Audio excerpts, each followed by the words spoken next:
What's going on YouTube? This is SG1 Sports and week 5 of the college football season now in the books. And we are going to recap the SEC here. We had several conference games. And so last week I tried the thing with all the graphics on the screen. People didn't like that. So I'm just going to go back to the original way.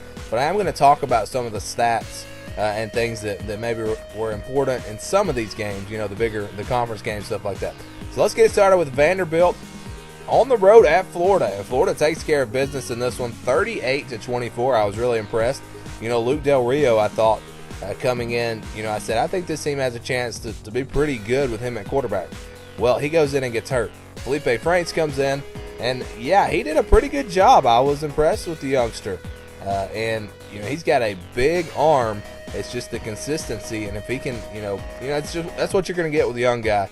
And if he can get more consistent and get this passing game going, this Florida team looks like the clear number 2 team in the East. And all they got to do is just go in there and somehow beat Georgia. I know it's going to take a lot, but if they can do it, they could potentially win the East. So in this game, total yards, 467 yards for Florida, 310 for Vanderbilt. And what was really impressive, Florida over 200 yards, both passing and rushing. They were pretty good on third downs as well, 7 of 16. I think that maybe was the difference in this game. There were no turnovers in this game, and that's what I like to see because you can really measure these teams much better when you don't have turnovers. When you have turnovers, it just can change a whole game, and you can't really judge two teams. I mean, for example, Auburn and Mercer a few weeks ago, Auburn had 5 turnovers. The game was fairly close. But if you cannot tell me that Mercer is almost as good as Auburn, it's just, turnovers completely change the game, like I've been saying. And so I think you can really measure these teams. We know Florida's a pretty solid team. And Vanderbilt, maybe the Kansas State win was a bit of a fluke. Maybe they're really not that good. But yeah, this is a big win for Florida. Let's move on now to New Mexico State at Arkansas. New Mexico State's a pretty good team. Arkansas went in there and took care of business, 42-24. That was a pretty impressive win for them. I know it's, again, it's New Mexico State, but a win is a win, and that's hopefully going to give them some momentum now as they get into the main stretch of SEC play. All right, moving on to a big surprise here, Georgia and Tennessee. Georgia goes in and just absolutely destroys them. I thought Georgia would win this game. I thought it would be maybe a 2-touchdown game, but I did not expect 41-0. They just dominated. Total yards in this one, 378-142. So Georgia didn't do all that well offensively, but I think they scored all the points because of turnovers. They got 4 turnovers. Those were huge in this game. Third down efficiency, how about this? Georgia 9 of 16. Tennessee 1 of 12. They got themselves in a lot of third and longs, and you just can't win that way. So you take out the turnovers. Maybe this game is not quite as ugly. But yeah, there was no doubt Georgia's the better team. Georgia was going to win this football game. And that defense is starting to look, like an Alabama-type defense. This defense is really good.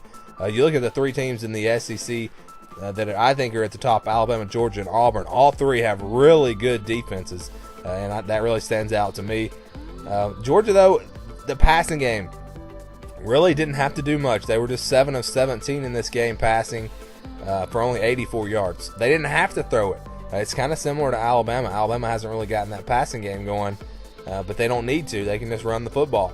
So that's going to be something to watch here for Georgia moving forward. Can they get that passing game going against better defenses? And I still think that Georgia-Florida game is going to be a game that's close, a game that comes down to the wire, and a game that decides the SEC East.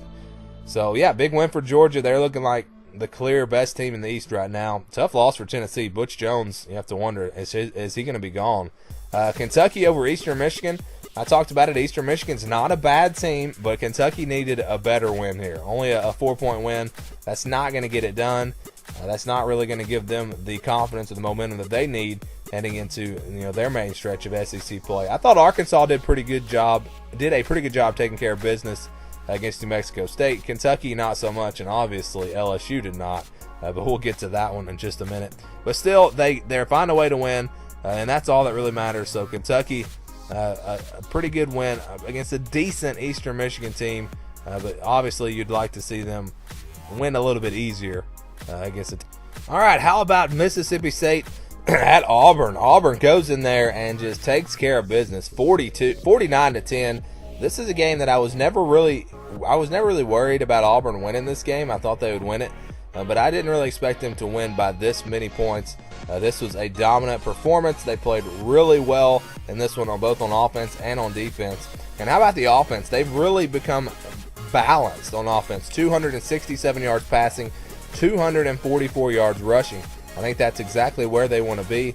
I think that's, this year, that's what they're really striving for, is to be a balanced offense. And Jarrett Stidham has been making some excellent plays in the passing game. It was 14-17 in this game. His completion percentage is unreal right now. He's making good decisions. He's not throwing interceptions. He did have a fumble in this game. And let's talk about that turnover that he got hit. He fumbled. Mississippi State ran it back for a touchdown. They called it an incomplete pass, went and reviewed it. That was a big call in this game, and it really hurt Mississippi State. I think if they had gotten that call right, let them have that touchdown, then maybe they have some momentum, and maybe this game is pretty close. But I don't think they would have won. I think Auburn still would have won this game fairly easily.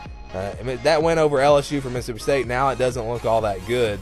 We thought, Mississippi State is going to be good. I thought it, but it turns out LSU's terrible. I mean, they are terrible. So, yeah, Mississippi State not up there among the top SEC teams. They're probably in the middle of the pack. Auburn has proved that they belong up there at the top with Georgia and Alabama with this win. All right, we just mentioned LSU, and how about the Tigers of Baton Rouge? They go out and lose their homecoming game. They get upset by Troy. Oh, this was an embarrassing loss for them. They lose it by a field goal. And how about the play at the end of the first half where they put time back on the clock? Troy came out, kicked the field goal. That turned out to be the difference in this one. LSU outgained them yardage-wise, 428 yards to 363 yards. But get this, LSU 0 for 9 on third downs. You cannot win a football game if you're going to be 0 for on third down. So that was the big problem for them, and also turnovers. They have 4 of them. Troy, give them credit. They capitalized on those turnovers, and they played that good third down defense. So, yeah, this was just an embarrassing loss for LSU. They, just a lot of mistakes and things. They couldn't execute. They couldn't convert on third downs. They were 2 for 3 on fourth down. In comparison, Troy was 10 of 18 on third down. So, yeah, LSU's defense has got to do a better job getting off the field on third downs.